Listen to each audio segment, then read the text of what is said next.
悶聲不響，承受餘下結果。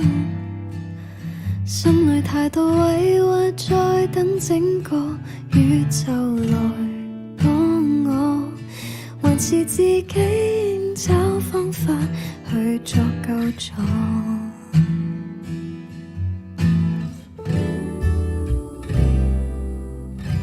萬般不懂，只懂誠實唱歌。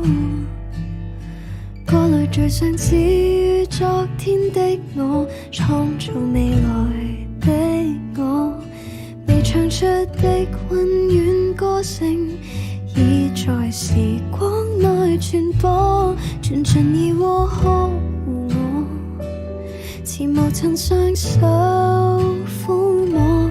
情緒堆積有點辛苦，終學懂了去自顧，獻上我一生的天賦，旋律裏慢慢領悟。望眼世界訴諸音樂，面對所有不需背負。